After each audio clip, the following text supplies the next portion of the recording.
when I was growing up, there was a housing crisis then in New York City. I can remember as a young child, my parents living in what we call a tenement building. And when my sister was born, there was not enough space there, and there was a shortage.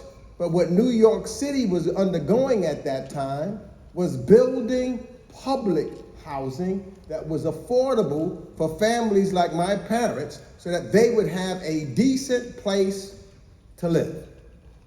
So we were able, without much, to move from tenement housing to public housing. It was, and I can recall, a big deal for my parents. It was a big deal in the first building that we had, and it became a bigger deal when my second sister was born. They needed a bigger place, so they were able to transfer from one public housing building to another one, which had an extra bedroom, and that was a big deal for me because it meant that I didn't have to share a bedroom with my sisters. See, there was two girls, and they had their own bedroom, and I had my own. Big deal. But it became a bigger deal because my parents also was not content with just staying there. They had this thing called the American Dream because they actually migrated from South Carolina and they wanted to become homeowners because that's what they had in the South at the time. They had a home and they wanted to have a home because they knew then, what I think that we all know now, that what you want to do, you don't want to own the car and rent the house.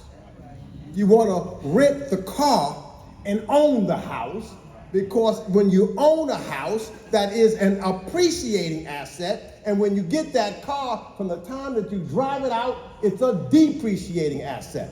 It is how black folks accumulate wealth. That's what this is all about. And we also knew, because when shopping for homes, etc., where you bought your house. Now, we had to buy a house, of course, and we was very proud, but in a neighborhood, which we wanted, that was predominantly African American and moving around. But we noticed something happening in the house.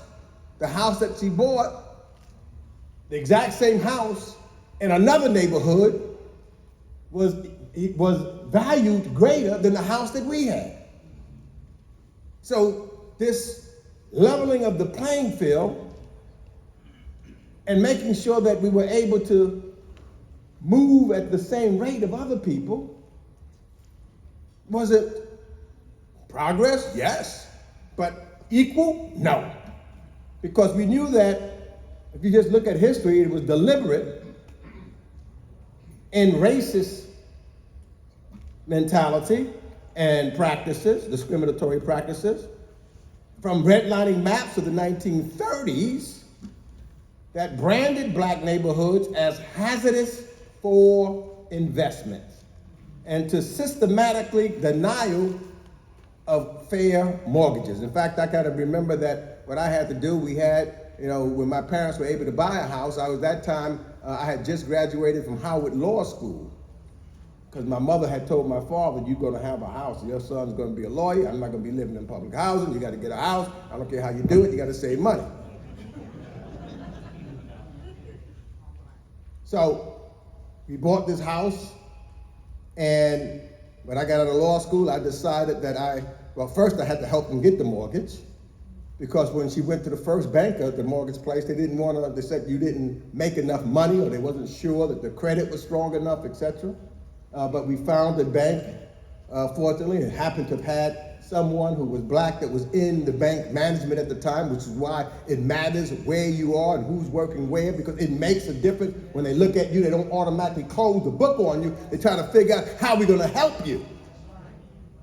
And this brother went about helping my parents moving forward to own this home. And here was a shifting neighborhood, because didn't realize it at the time, because the owner of the house that we bought was white, but in the neighborhood, it was all turning black. So they wanted to sell that house to get out of the neighborhood so that my parents could get in. And so what they did is said, look, if you bankers said it was okay, then we're going to allow, and we're going to give them a break for a year, and let them sign something up, and so their parents had to pay them a little extra for a year so they can get in the house. Make a long story short, because of that house, my sisters was able to go to school. There was an appreciating asset. Then when we got older, she needed a down payment for a house. I wanted something else. When they decided to sell that house, we had all that money to do and share with our family. It makes a difference on what the policy is owning the house. So, what and where are we today?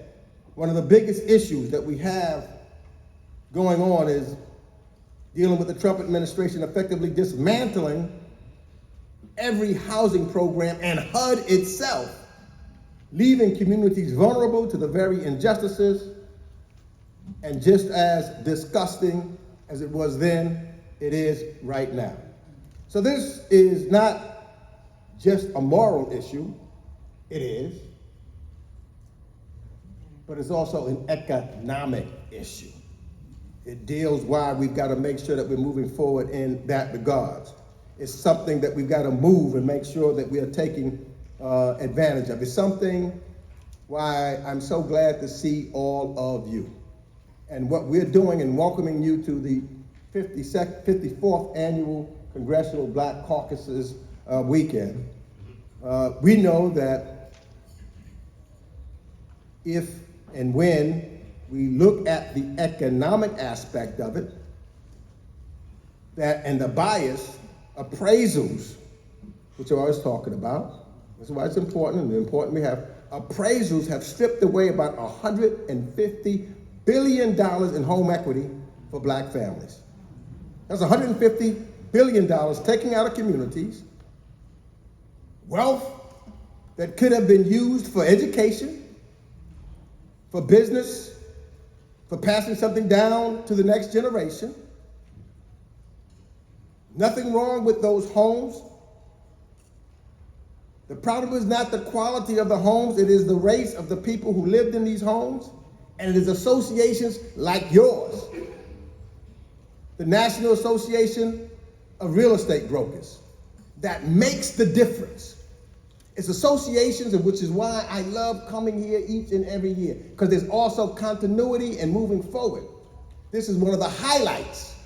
Because if we are going to make sure that we have equity and are able to move and create wealth and pass that wealth on, because the wealth gap is so big and the biggest investment that most black folks have is in their home, and that can be passed on to change lives. So I'm really here to say thank you. Thank you to each and every one of you.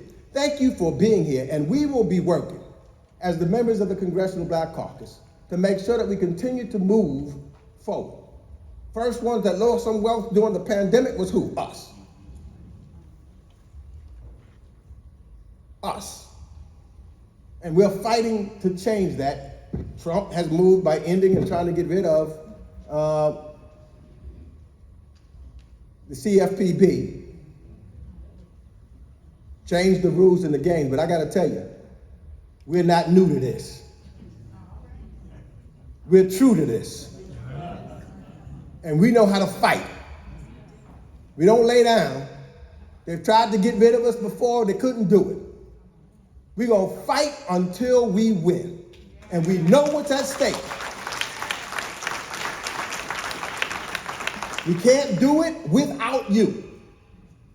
And when we do it, and when we assemble in 2027, because the elections of 2026 would not have happened when we assemble next year, y'all gonna say, Meeks, it's good to have you here.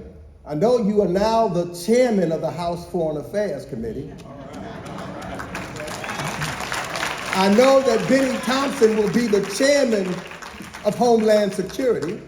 I know that Bobby Scott will be the chairman of Education and the Workforce. I know that Jim Clyburn will be next in line in regards to leadership. But there's another guy and another woman, because she'll be here too, by the name of Maxine Waters, as chair of the Financial Services Committee.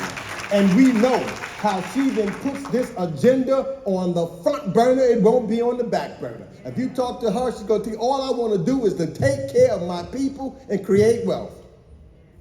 But then there was one other person that we will be able to work with, that will be setting the table of what does and does not appear on the floor of the House of Representatives. We are going to be able to make sure that we're in control with those members. And Johanna Hayes, by the way, I believe will be chair of a major committee called Agriculture, and we got to feed our kids, and that becomes really important also, so I'm putting that out there already. But there's another little brother, my little brother. He comes from New York, little place they say Brooklyn is in the house. Because what will happen for the first time in the history of the United States of America, there will be a man that looks like the people in this room by the name of Hakeem Jeffries, who will be the Speaker of the United States House of Representatives. Thank you all for what you do. Thank you for being here. Thank you for having our back. We will win. We're going to fight until we win. God bless each and every one of you.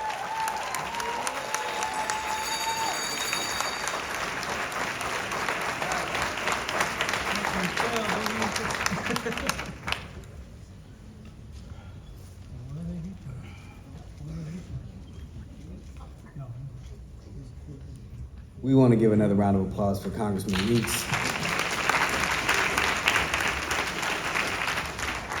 We've been moving